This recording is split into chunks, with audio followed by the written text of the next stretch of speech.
أعوذ بالله من الشيطان الرجيم. بسم الله الرحمن الرحيم. سيقول السفهاء من الناس ما ولاهم عن قبلتهم التي كانوا عليها قل لله المشرق والمغرب يهدي من يشاء إلى صراط مستقيم. وكذلك جعلناكم أمة وسطا لتكونوا شهداء على الناس ويكون الرسول عليكم شهيدا. وما جعلنا القبلة التي كنت عليها إلا لنعلم من يتبع الرسول ممن ينقلب على عقبيه وإن كانت لكبيرة إلا على الذين هدى الله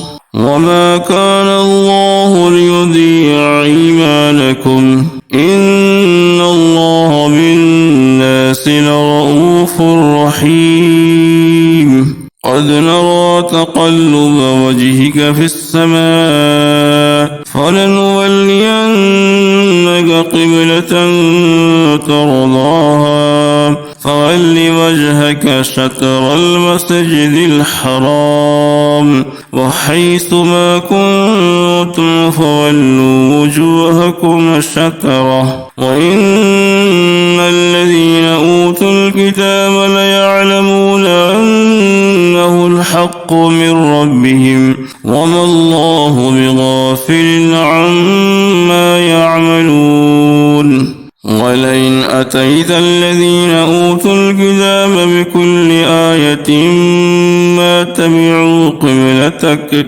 وما أنت بتابع قبلتهم وما بعضهم بتابع قبلة بعض ولن اتبعت أهواءهم من بعد ما جاءك من العلم إنك إذا لمن الظالمين. الذين آتيناهم الكتاب يعرفونه كما يعرفون أبناءهم وإن فريقا منهم ليكتمون الحق وهم يعلمون.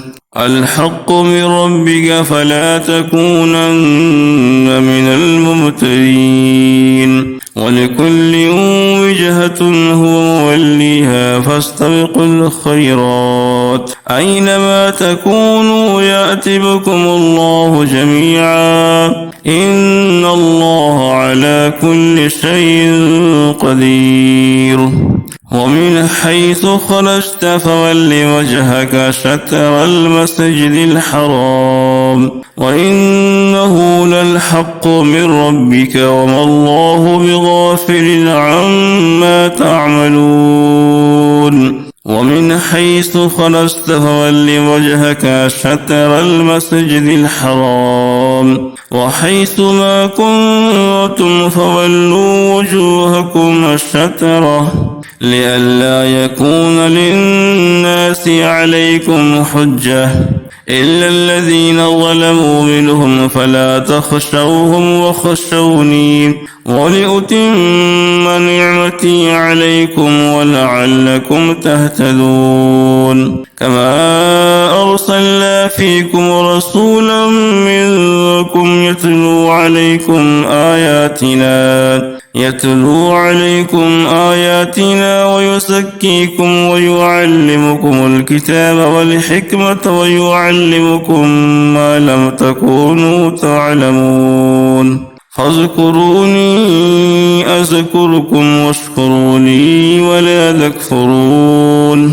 يا أيها الذين آمنوا استعينوا بالصبر والصلاة إن الله مع الصابرين. ولا تقولوا لمن يقتل في سبيل الله أموات بل أحياء ولكن لا تشعرون ولنبلونكم بشيء من الخوف والجوع ونقص من الأموال والأنفس والثمرات وبشر الصابرين الذين إذا أصابتهم مصيبة قالوا إنا لله